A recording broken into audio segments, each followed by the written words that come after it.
Welcome to See You on the Other Side, where the world of the mysterious collides with the world of entertainment. A discussion of art, music, movies, spirituality, the weird, and self-discovery. And now, your hosts, musicians and entertainers who have their own weakness for the weird, Mike and Wendy from the band Sunspot. Episode 247 on the See You on the Other Side podcast. Oh, Mike, you sound rough. Well, I had a battle with the cryptid this weekend, and he ripped me. That's right. I fought the Beast of Bray Road, and the Beast of Bray Road got me right in the throat. Oh, but you survived. I'm so glad. I barely survived. The Beast of Bray Road did not survive. He vanished in a puff of smoke and red eyes, and he went back to whatever universe that he came from. No, I didn't really fight a cryptid. I think I just caught a bug. Oh, sorry to hear that. So what are you going to do? So anyway, so if things sound extra sexy today, I completely understand everybody. My low, beautiful voice. If you need to turn the bass up and sit on your speaker or anything like that. Oh my God. You get a real treat in this episode of See You on the Other Side. Alrighty then. Hey, okay.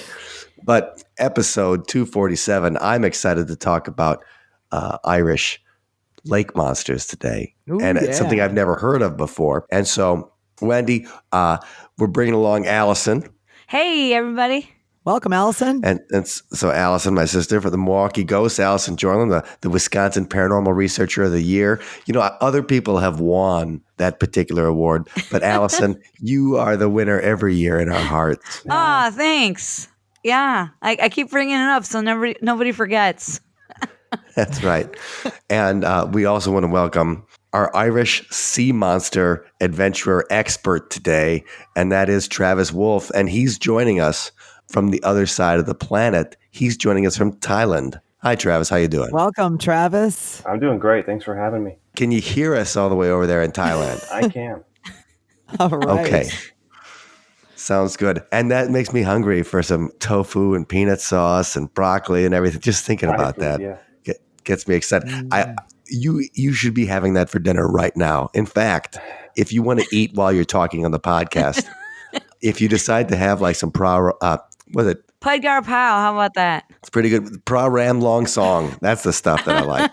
That's right. That's your favorite.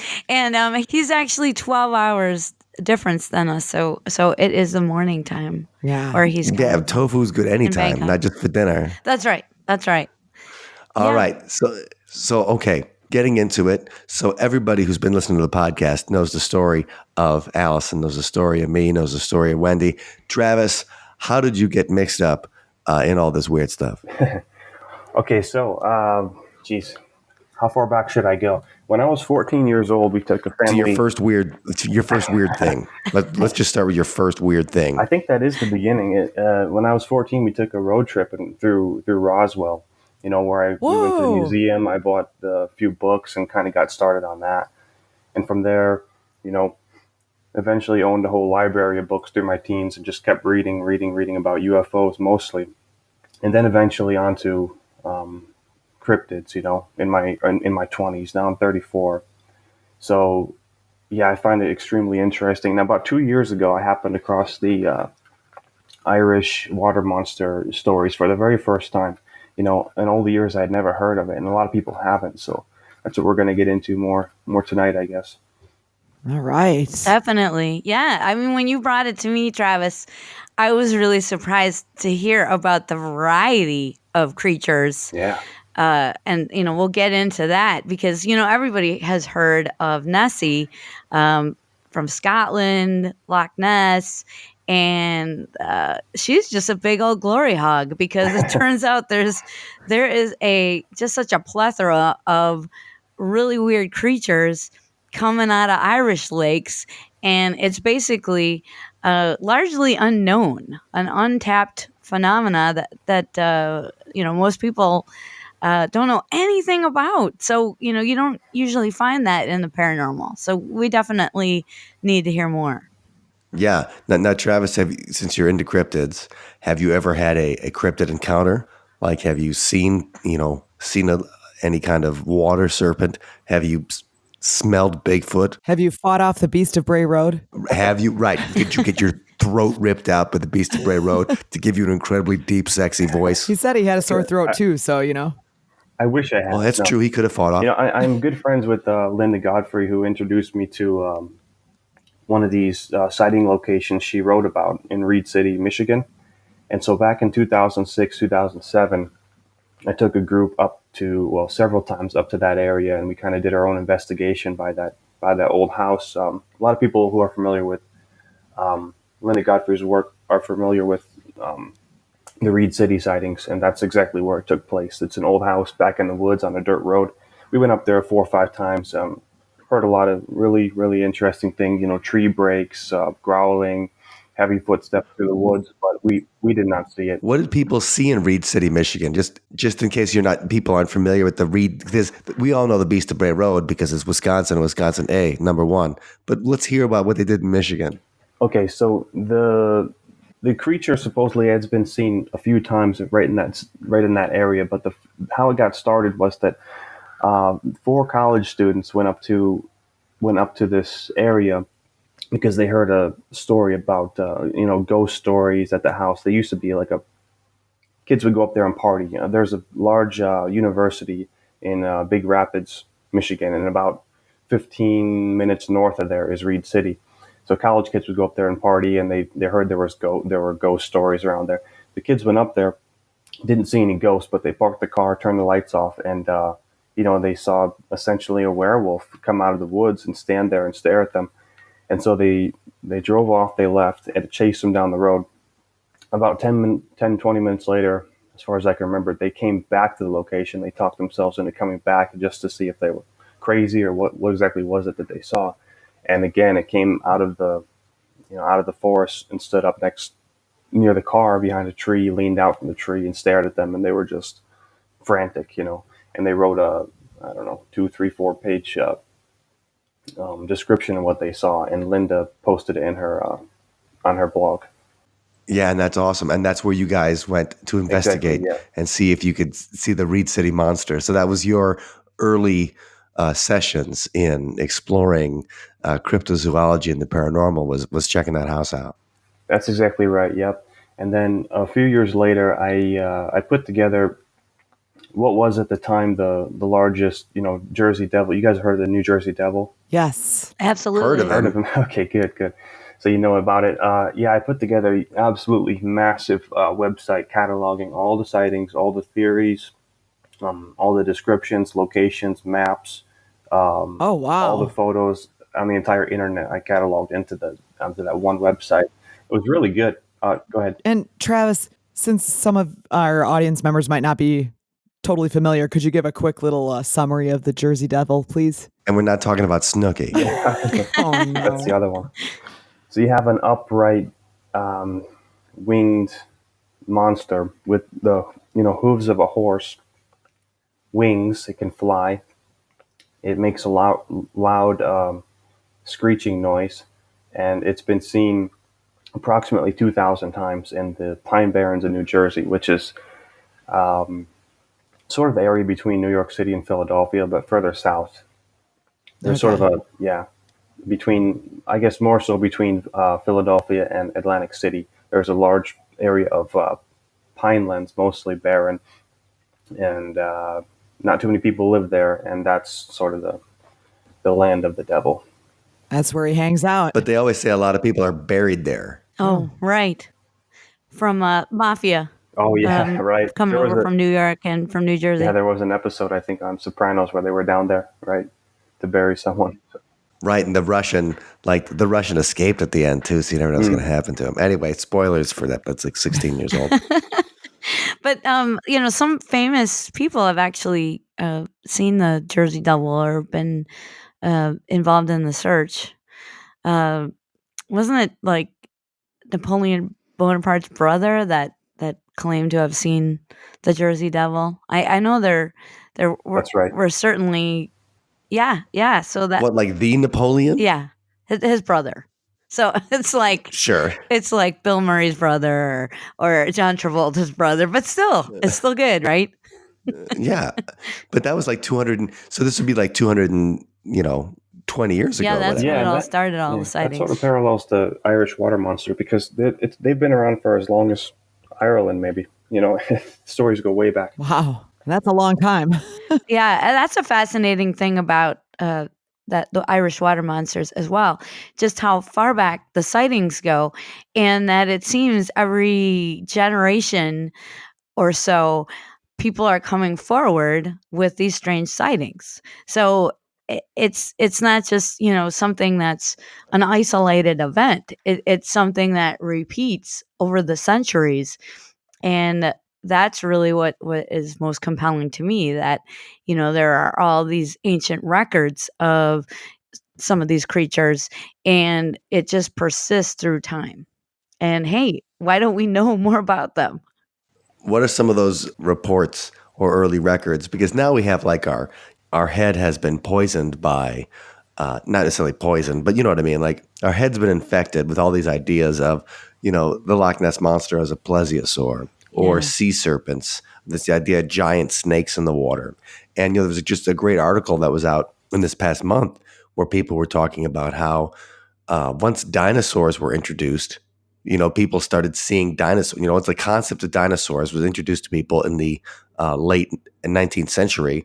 Then people started seeing dinosaurs in the water, and the Loch Ness Monster, went from being a snake or something like that to being a dinosaur. So I'd really be interested in some of those early reports before snakes, or I mean, not before snakes were around or whatever, but before we had this preconceived notion as to what a water monster was. Yeah.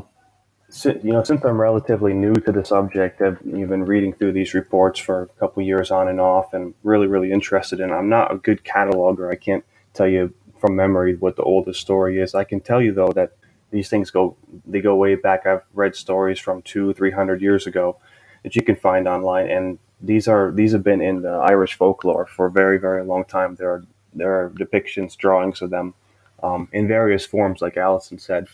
As far back as anyone can remember. Yeah, and why don't we start with one? Like, there's the horse eel, and then there's the giant otter.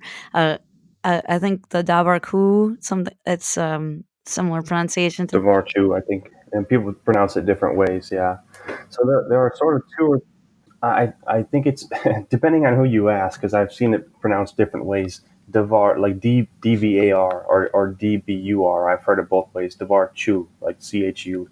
Yeah, that's my favorite, just because it's so obscure. Yeah, you seem to take a liking to that. And it makes me think about eating, like a big sea monster eating. And I was thinking Davarku, Gesundheit. Except that this is a huge mammal that's been reported that looks somewhere between like a giant otter. It's sometimes known as the master otter. It's also compared to a dog. Wait, the master otter? Yeah, the master otter. So, probably people listening to our podcast have heard of the Mapinguari, for example, which is a form of maybe supposedly extinct megafauna, which is a giant sloth that's been seen in various areas in South America, I believe. And so perhaps this is some remnant of megafauna as well, but it's a giant ferocious otter. I mean, when I think of otters, I really just want to hug them into next week. But yeah, this guy is supposed to be deadly. Well, he's the master, right? And there's even an old grave from the 1800s or prior to that, where a woman was reportedly killed by this giant. It's also known. So the master otter is one of the things it's called, but also known as the Irish water hound. And so there's this story going back a couple hundred years, at least, that talks about this woman who was along the shore and was killed by this creature. And on her tomb, actually, is a depiction of the creature, like right on the headstone. of the creature that killed her. So hopefully, Travis, we'll get some footage of that grave site. But that's one of the stories that, if sometimes you go down to the water, this creature might get upset that you're there and actually rip out your entrails and leave you for dead. So, and then on your tombstone, they'll draw a picture of the frickin' otter and not a giant picture otter, of you. right? The Irish waterhound. This is one of the creatures that you guys want to go investigate. So huh? not so cute and cuddly, but I might get my wish to actually, have my epitaph include a giant monster and the yeoman's tale of being eaten by this giant creature. Hey, that would be a great way to go, I think. Is there one particular lake in Ireland that has a lot of the stories, or is there like in the Scotland, obviously, of Loch Ness is the most famous place, but is there like one particular Irish lake, like the lake's full of Jameson or something like that, and the monsters are huge? Yeah, there are said to be just a small handful of lakes where they've primarily been seen. Those specifically, Allison took more of a liking, more of an interest in that creature. Yeah, the Irish waterhound, just because it's so different in that it is a mammalian creature, and it looks like a giant otter, but it also has flippers instead of legs like an otter. So it has some different features than you'd expect in an otter. One of the witnesses claimed that the flippers near the back anyway had some orange coloration on them. So that's really obscure to see orange in nature, especially in a mammalian species. But so that was really an interesting point, that kind of that's obscure detail that makes you wonder. Because if somebody's just making something up, they're probably not going to put in details such as that. Well, it makes me think of, when we talk about mammals in the water. The American Indians have several different traditions talk about the water panthers. Absolutely, yeah. And that's a similar kind of thing. And not necessarily like an otter, but a non-aquatic type creature in the water. That's, because the water panthers, at least in some of the things that I have read, the water panthers are more about, dragging humans in, bringing, they're not as lovey-dovey towards people. No, they're not, they're definitely not friendly. And in many of the woodland traditions where we're from, in Wisconsin, there are stories of Mishapiju in the Ojibwe culture, which is the water panther, which is something that you don't want to mess with. And the thunderbird actually is thought to counteract the evil energy of that creature and protect people from incursions where these poor hapless victims are dragged into the water. Funny enough, who told me about that originally was Linda Godfrey, was telling me about Williams Bay, which was supposed to be a point that's not too far from where Linda lives. Not that I'm not going to dox her or anything like that. Like, this is Linda's house, find her, send it to Bigfoot. But as far as Williams Bay, Wisconsin, is just this bay, near Lake Geneva, or the Geneva Lake, and that was the battle place of the Thunderbirds versus the Water Panthers, and that's where they fought each other. And the Thunderbirds were trying to do nice things for people, and the Water Panthers were trying to eat them all up. So just a little, a full circle back to our friend Linda and the Beast of Bray Road. Well, right and it's always interesting to hear about cross-cultural connections. I mean, certainly when you find those, that makes you think that, hey, there might be some reality to some of these phenomena that is repeating itself over time and throughout culture. So Travis, that's my favorite, the giant otter. What's your favorite? Okay, well, the other one is called the horse eel. Like the word horse and eel, the animal. So basically, people describe people describe a cross between a horse and an eel. Sounds terrifying already. Okay, let's get that mental image in here real quick. Like, because a horse is huge. It is hard to picture. Is it like a horse with a bunch of eels for legs? No, no. So basically, what people describe is something, with a horse-like head that trails off into the body of an eel. Without horse legs, it's got short, stumpy legs. Maybe like a reptile or something. But the body isn't like a long eel with a mane down its back a lot of the times. And this can be as long as the stories go from 2 meters in length. I would say, I'm trying to think if there's an average I can just roughly like take in my head now. I think I would want to say something around 5 meters on average from the stories I recall that I've read, and as long as 30 meters. Well, there's only one story that it's people claim it's as long as 30 meters, but that had 12 witnesses, so that's. So is it a regular size horse head then? Like the kind you find in your bed or whatever? I know. In your bed? What do you mean? That's a joke from The Godfather. Obscure Godfather reference. I haven't seen it. So, but the thing is, okay, so it's like a regular size horse head that trails off into an eel body, and even if it's only 2 meters, that's 6 feet for Americans here now. That's right. So even if it's only, I suppose even if it's only 6 feet long, if it was only 2 meters, yeah. But you would need a larger one to support an entire like horse size head. But a horse-shaped head, more like, yeah. I see. I'm almost picturing like a seahorse, but maybe not with the curly tail, more of a slithery snake tail. Yeah, so people who have seen it from a distance report basically what they initially thought was a horse until they saw it move across land or splash down into the water, and the body was long like an eel, usually dark in color, dark brown or black. And that makes me think of the Scottish tradition of the Kelpie, Mike, which or the water horse. And what's that?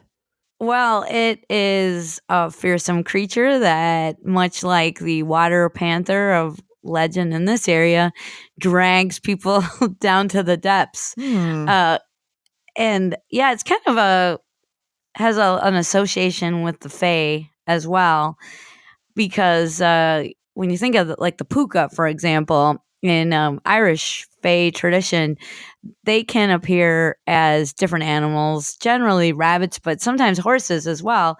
And they will ride through or trot through and, invite you to take a ride. And if it's a puka, you're probably gonna end up okay in the end. I mean, they generally want to scare you to death, but that's it. And if it's more of like a Kelpie creature from Scottish tradition, it'll appear as a horse and then drive you into the water, drive you under until you drown. It'll kill you dead body. That's right. Allison, I've read the story. What I've wondered is why would it's like someone sees a horse along the shore of a small lake. Why would they actually jump on? And then it's said that you jump on the horse, you sit on its back, and it rides down into the water and drowns you and eats you. Well, who would get on a random horse they came across? Well, Travis, obviously you've never been a little girl because little girls love horses. That's right. And when you think of back in time, I mean, to have a horse, that would be huge. I mean, for transportation, for your economic status. So a free horse walking along the shore. Hey, get that thing, right? Jump on the back. Especially. See if you can ride it home. Especially if it's a horse eel that you can jump on, you can take it around land, and it's amphibious. It's like one of those ducks. Yeah, who doesn't want that? Again, we're talking about the vehicles that were used in World War II that were nicknamed the ducks.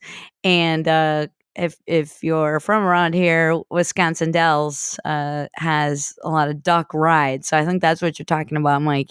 Just the power to have this creature that can, take you over land and water. Yeah, I'd jump on. It does seem curious, though, that a human would like go after it and try to, catch it. But then again, if it's a water creature, it's possible it might. Some of the other water cryptids that we've heard of that use the siren technique to kind of lure people in, and if it's gonna take you down into its watery den. Absolutely. Well, that's what I'm thinking of.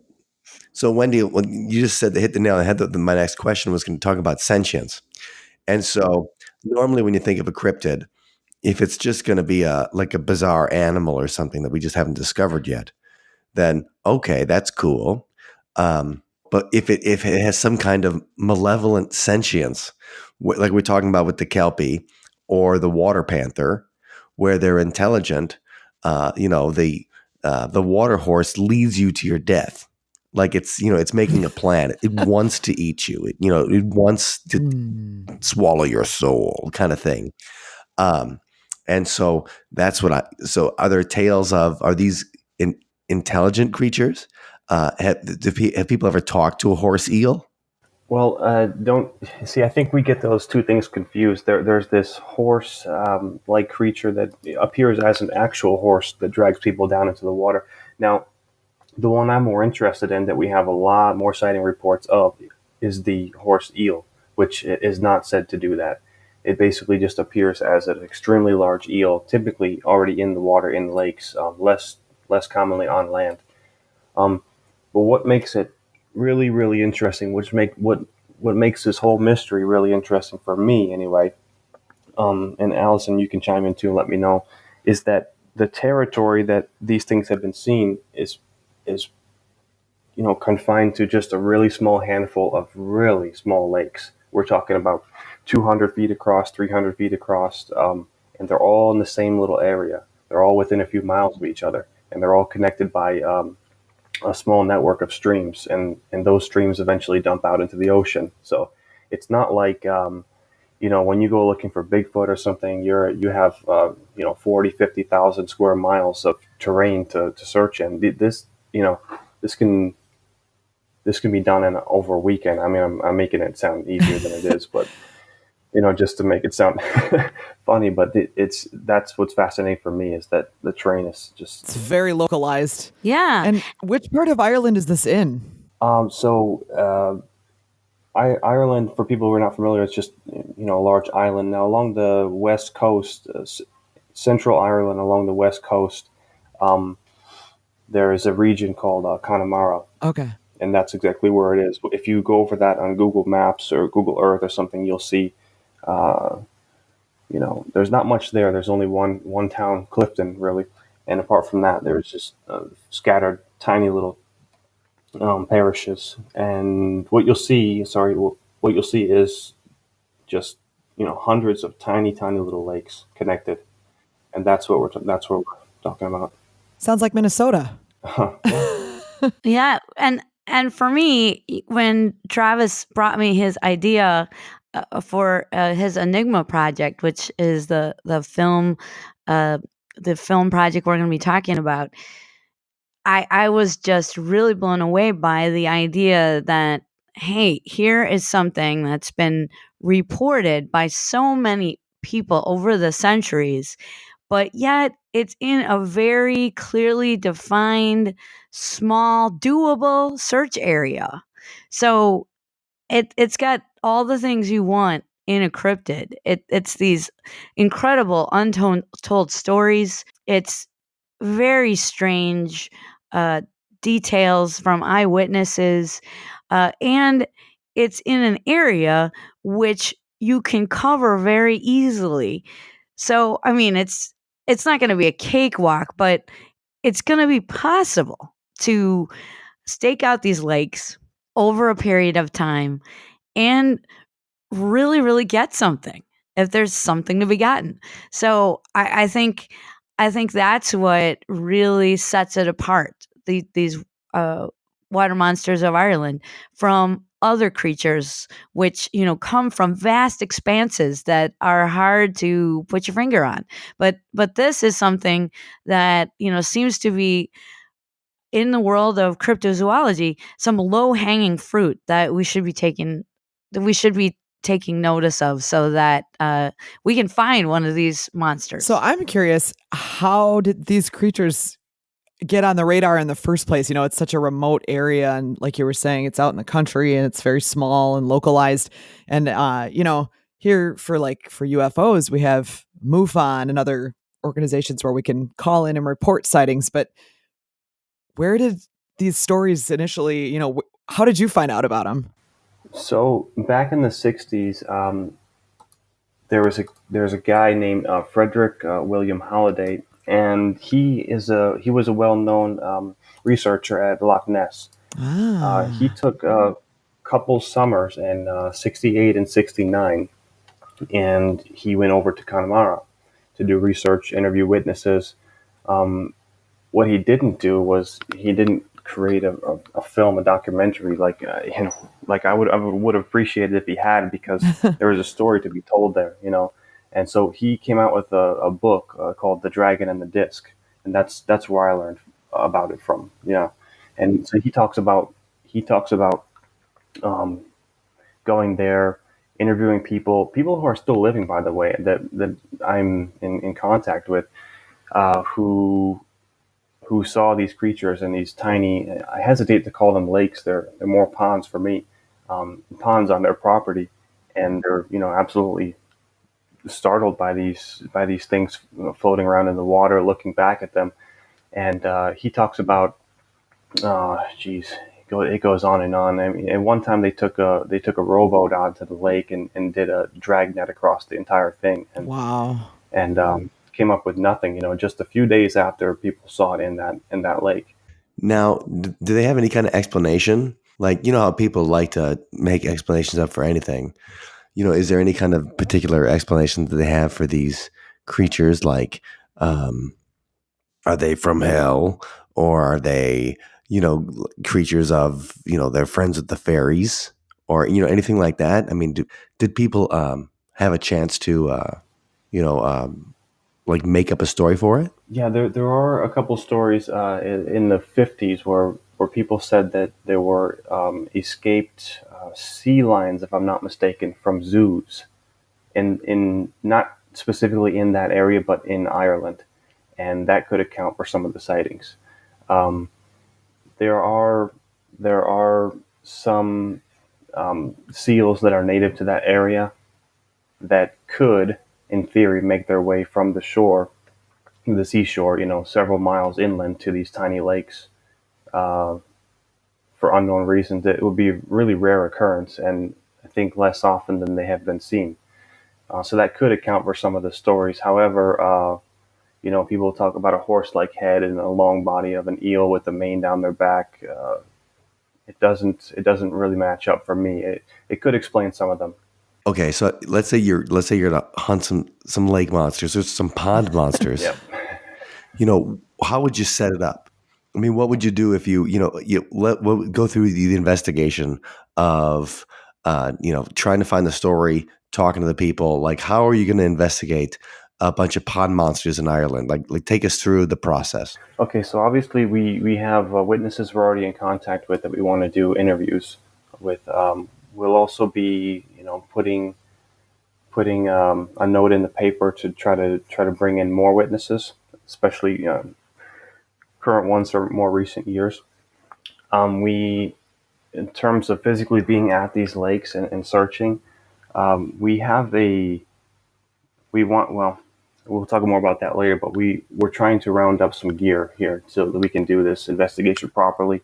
Some of the tools that we want to use include handheld infrared device that I believe you could see things, animals surfacing on the water at night, which is when they tend to surface more. People see them more at night. Yeah, I mean that would be a great thing to have, because people use those forward-looking infrared in paranormal investigations, and law enforcement use them when they are searching for perpetrators. Even from helicopters, you can look down below and see figures moving in darkened landscape.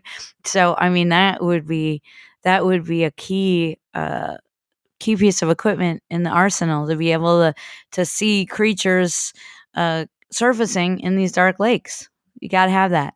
Yeah, exactly. The other thing that we think is important is to have a drone to do overhead shots of the lakes. Now, a lot of these lakes are filled with pretty murky water that you can't see too deep into. But from aerial perspective, looking down, if anything does near the surface of the water, we'll be able to see that on the drone that we can get that shot with.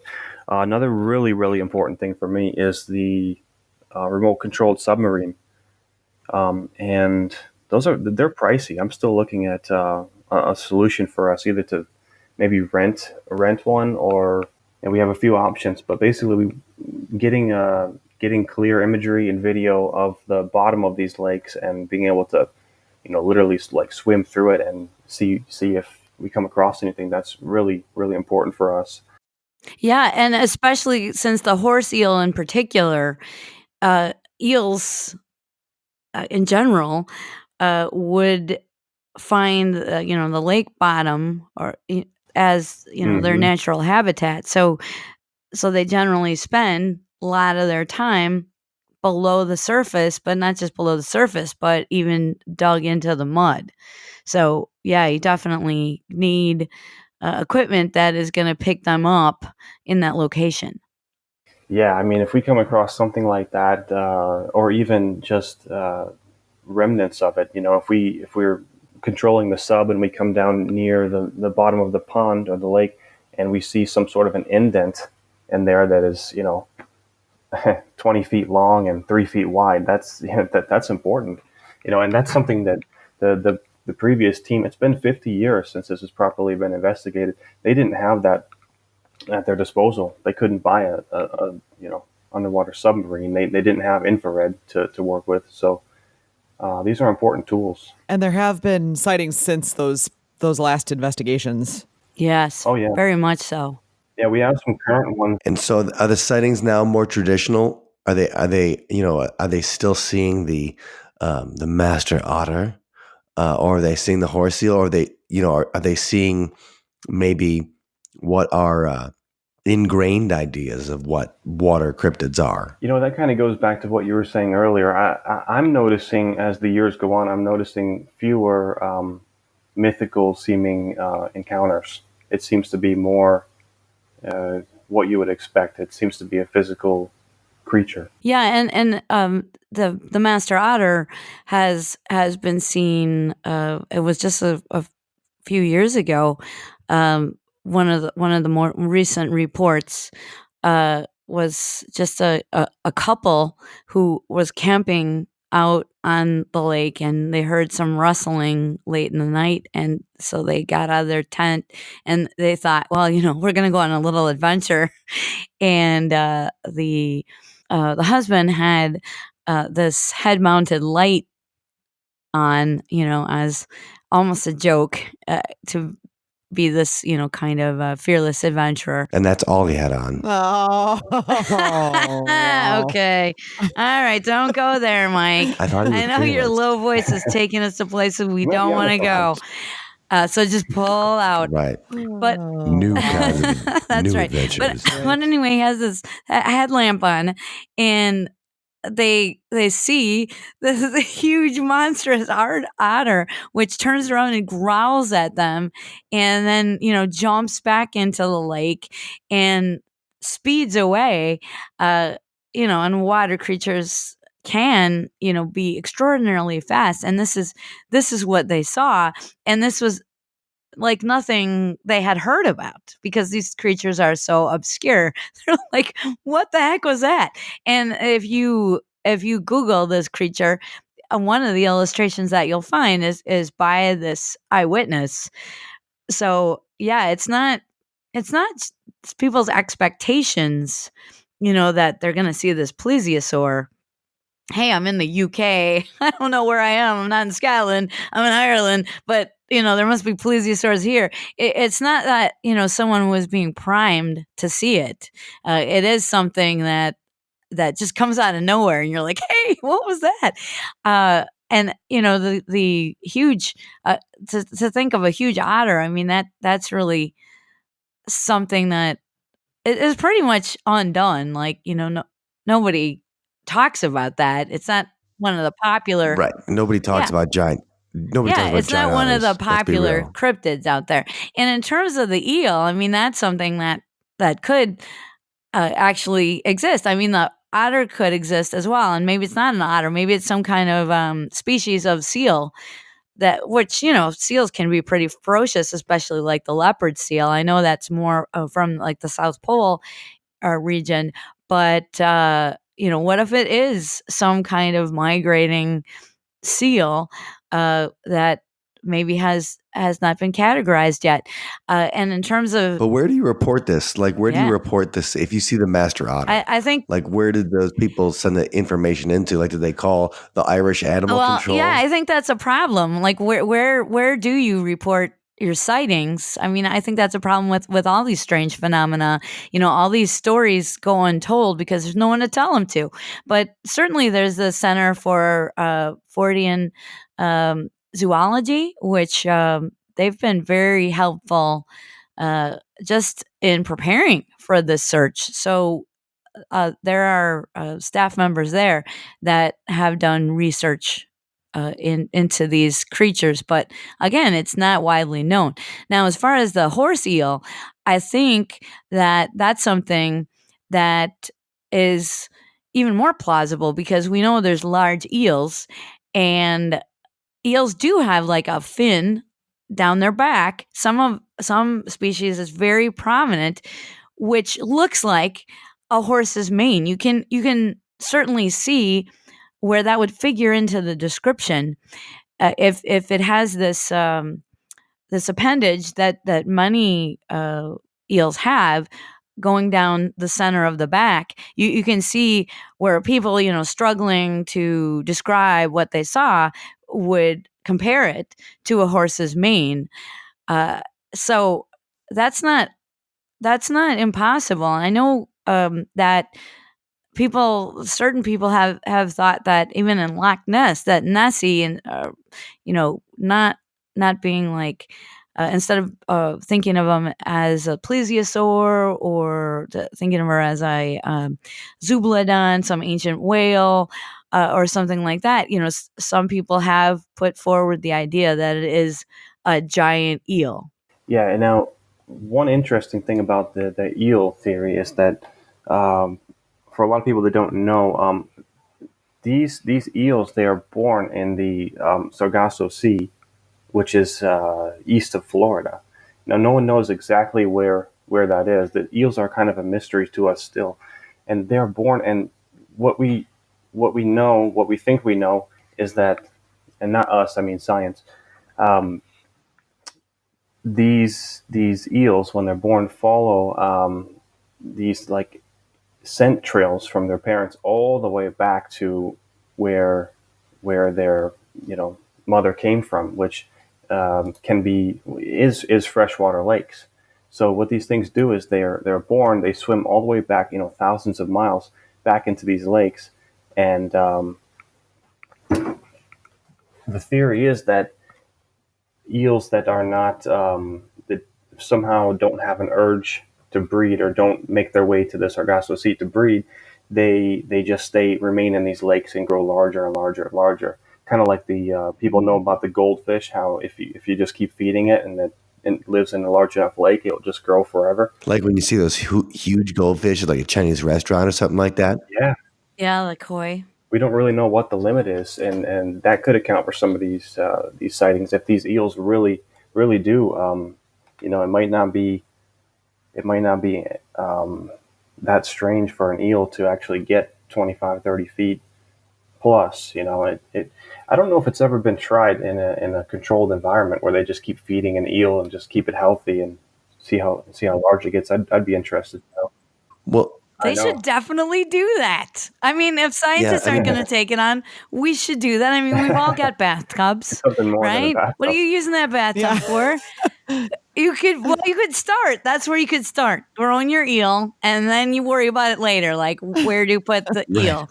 But that's a great experiment that kids could try at home, where you just keep feeding it and see how large it gets. I mean, what kid didn't want an eel as a pet? I mean, I know I did, but yeah, like I'm just amazed by this idea of the eels, and I didn't know that, Travis, about the Sargasso Sea, and that's very storied area because it's also known as the doldrums, and that's where ships would get stranded because there's no winds in that area. The winds drop down to a point where you can get caught for weeks and weeks and months in that area, and slowly I didn't know that. starve to death. And of course, water everywhere, but not a drop to drink.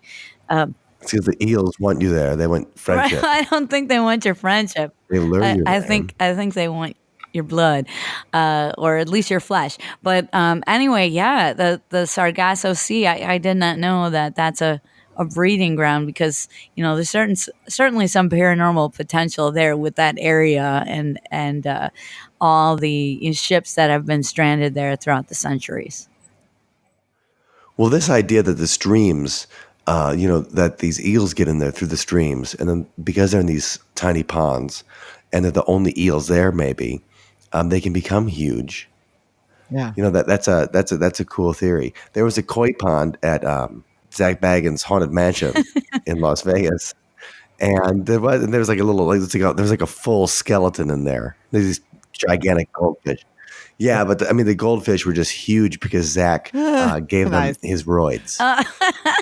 Well, maybe we could get Zach Bagans to back the search, or at least, I think he would be into this idea of just taking this eel and just feeding it and seeing how large it can get. Just like the largeness of someone's ego, let's say. The unlimited growth potential. Right. It's just massive. Okay, so I'm looking for the eels. Looking to see if you can find giant otters. I've got a question. Oh, go ahead. Well, I was just wondering, because we're talking a lot about the actual potential that they're, just regular creatures we haven't encountered before, maybe. But do any of the reports have any of the typical high strangeness features that we see that often accompany cryptid creatures? Ooh, that's a good one. Just curious, like the smells or that type of thing. That is a really good question. I haven't seen any of that. None. Zero. Okay. Yeah. So, and it seems like a lot of these witnesses are very salt of the earth kind of people. Okay. And the fact that they've had this sighting is almost an affront to them, but they're honest. Yeah. So they're going to tell you about it. But yeah, I don't think there has been a lot of joining up, these sightings with the paranormal. I see. Can you school us on that, Travis? I mean, I certainly, when I hear it, I try to join it up with Fae legend, but I do that with everything. Yeah, it's Allison. Naturally. Yeah, it could be that those aspects are there, but they're just not reported because, like in UFO, if you look back, people didn't report, abductions and things like that of that nature. So yeah, that could well be. I sort of went into this with the idea that these creatures could be very paranormal in the way that a lot of people look at Bigfoot sightings, and we have reports of them sort of just disappearing or just walking into a tree, literally walk through a tree or just fade out, disappear. I sort of went into this thinking that these creatures, these animals in Ireland could be along the same lines, but I haven't found evidence of that. I haven't found anything really paranormal apart from, sort of that people have seen it in a certain lake, and then other people will go looking and spend the weekend and turn up nothing. And that sort of hints that it's gone, but is it really, or is it just sitting at the bottom? Imagine seeing Bigfoot walk through a tree. You just changed your underwear from seeing Bigfoot. And then he becomes incorporeal and walks through a tree. And you're like, oh my God, I don't have a third pair. That's the thing. It's okay, you see something mythical, something strange. It sounds like when you see the master otter, first of all, you're probably weirded out a little bit, like seeing one of those giant insects in that Them 1950s movie. Or when you see a horse's head with an eel I'm picturing like a snake with a horse's head, and it just slithering through the grass and into the water, and like maybe the horse's bod, like the head is slick, the mane is slicked back, and stuff. And like that's that. what they report, And, like the slimy mane. I'd lose my lucky charm. That's pretty terrifying. So we should talk a little bit about, now you guys are going to try to make a movie about the Irish water monsters. And so let us know a little bit about the film and what that's all about. Okay, so yeah, this is, I've been so fascinated by this since I've been researching it and reading the books. And at one point, I don't know exactly when it happened. I just really felt like this is a story that needs to be told outside of a few very, very unknown books that, you guys have probably never heard of. These stories that no one knows about this. I don't even believe that it's even been touched on in other episodes of other paranormal creatures. You have like Monster Quest, and they go to certain regions of the world. As far as I'm aware, they haven't even done a 5-minute snippet of these Ireland monsters. It's never been told properly. There are a few episodes in some news reports in Ireland over the years, 2 or 3 minutes here, 5 minutes there, but a proper documentary of film, and I don't mean like a mini documentary, 20 minutes. I mean like a, hour and a half, like a proper film, with all the witnesses and taking you to the lakes and, maybe retelling some of these stories, doing a proper investigation. That's just never happened. So I became really interested in creating such. Well, that sounds good. And so it's an Indiegogo campaign, right? Oh, that's right. It's an Indiegogo campaign. We have a lot of information there that people can read if they want to learn more about it. Definitely. And we think we can do it for, a pretty affordable amount. So, we're not looking to strike it rich here. It's just we're looking for help to get the equipment that we think would help in the search. What would it take? What would it take to find this creature? That's all we're asking for is help with that, because I think it's very, very doable. It's just no one has done it yet. And there are certain mysteries which are just low-hanging fruit. And you can make history by helping us find these creatures. And again, it's a very, very limited search area. So it is, it is going to be a task, but it's not impossible. It's well within our means if we can just be helped out with some of these more advanced tech. If we can be just helped out with some of these devices, I think that's going to be key, because that's what other researchers haven't had in the past, and we have the benefit of some of this equipment. And I think if you take it, are people willing to talk about it though? Are these Irish guys like, I'm in? Oh, like, let's do it. I've been in contact with a couple of members from the Center for Fortean Zoology, Richard Freeman being one. And when we started talking about it, there are people ready to jump on board, experts, local experts who really want these creatures investigated, and they're just looking for outside interest to make it happen. All right. So you guys can find links to that. And if you're interested in checking out, learning more about the Indiegogo campaign, you're going to be able to find that at othersidepodcast.com/247. We'll have a link to the trailer and then a link directly to the Indiegogo campaign. So you guys can contribute and check it out if you're interested. And so when it comes to, these kind of things, from the reports you've read and the stuff that you guys have looked at so far in investigating these monsters, what's the verdict? Do we think they're just going to be seals, or do you think they're going to be magical fairy horses with little eel tails that float around? Like, what do you, what does it seem to be your gut feelings? Now we can compare your gut feelings to your actual results. Yeah. What's later. the hypothesis so what do you think? that we're looking at here? Yeah. I'll go first, and I'll let you chime in, Allison. I am so conflicted. I'll tell you, I'm really conflicted because I went into this, and I still hold on to some belief that it's a paranormal creature that can just fade away back into another dimension. But we're just not seeing that in the sighting reports. So that leaves us, you know, maybe with the possibility of a real flesh and blood animal, and that seems almost as impossible, right? Because you need to have a breeding population and so on. It just doesn't make that much sense. What kind of does make sense, and this is also really fantastical, is that you have a possibly undiscovered animal that lives primarily in the ocean, that makes its way into these smaller, ponds and lakes because perhaps it needs to drink fresh water. That could be, or it just comes for some other reason that it comes there. So it's possibly an undiscovered ocean creature slash monster animal that just occasionally makes its way into these freshwater lakes. So yeah, I'm conflicted between these two or three. All right. Well, that boring, Allison. No, I have to agree. I love to go there, with the Fey explanation, interdimensional creatures, that kind of focus. But from what I've read in the sightings reports, you got to follow the data, no matter where it leads.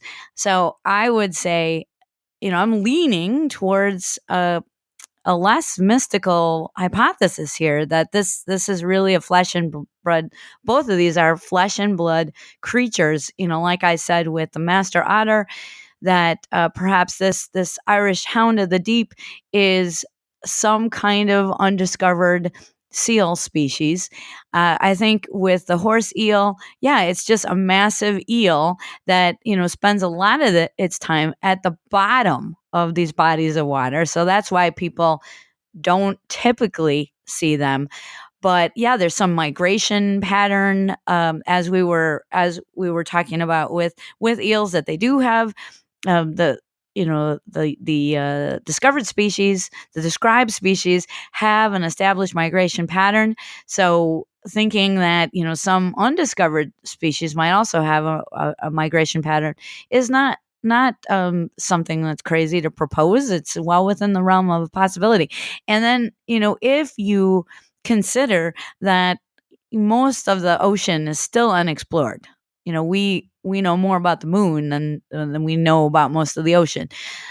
When you consider that, hey, that for a lot of people, for even people very skeptical of cryptozoology, usually have to admit that there likely is uh, lot lots of undiscovered creatures in the oceans. So perhaps, again, these creatures live most of their lives in the vast oceans. And for some reason, there's this window of opportunity where they come into these small lakes and to do something, breeding or some reconnection. Murdering town folk. Yeah.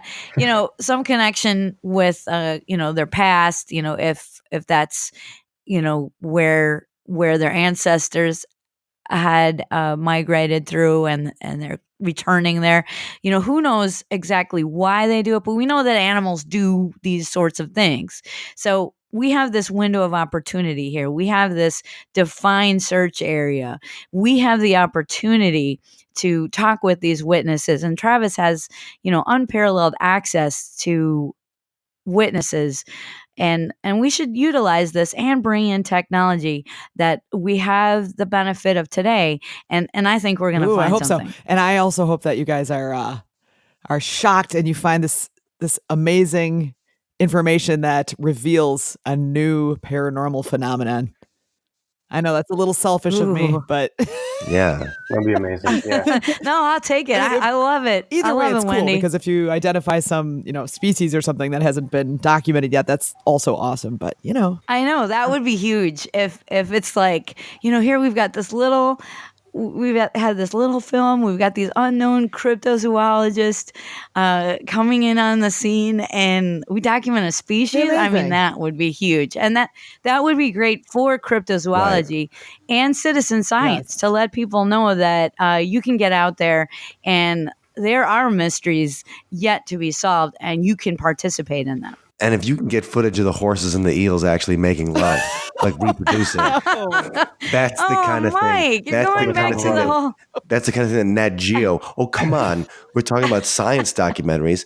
You're thinking about science. It's for science. They're full of animals banging. Like half. Oh my God. Get out of here, Barry White. If you turn on Nat Geo right now, we'll probably see a couple of lions rutting.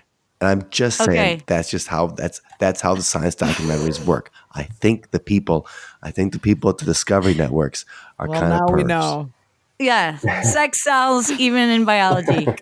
It does. Well, I mean, so that is biology. There you go. But anyway, so you guys are gonna be able to get a direct link to the Enigma Indiegogo campaign, so you guys can join in that. You can find that othersidepodcast.com/247. That's where you can find the notes, you can find pictures and more information about these crazy Irish denizens of the deep.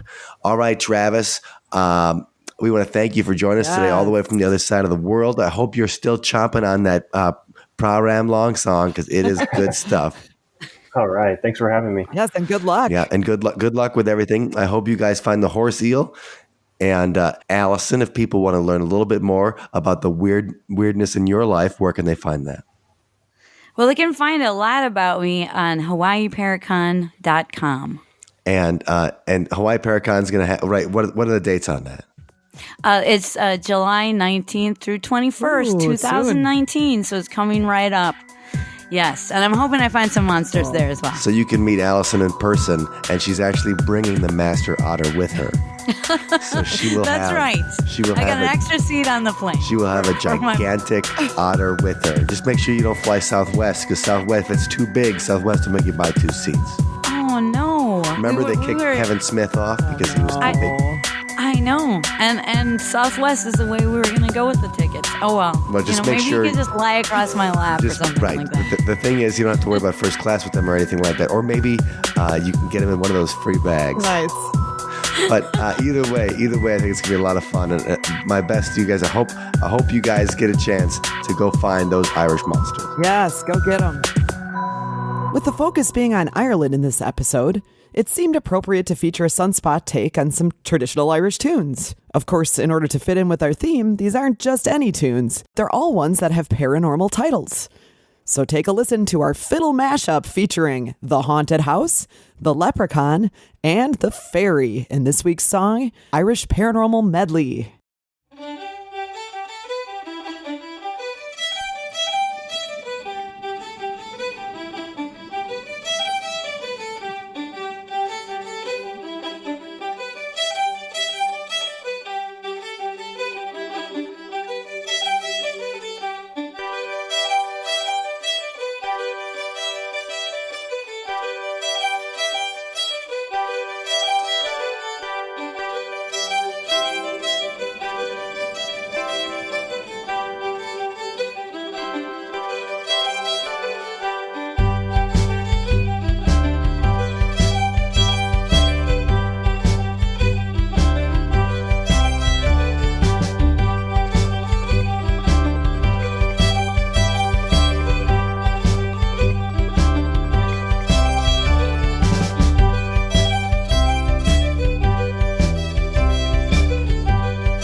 thank you for listening to today's episode. You can find us online at othersidepodcast.com. Until next time, see you on the other side.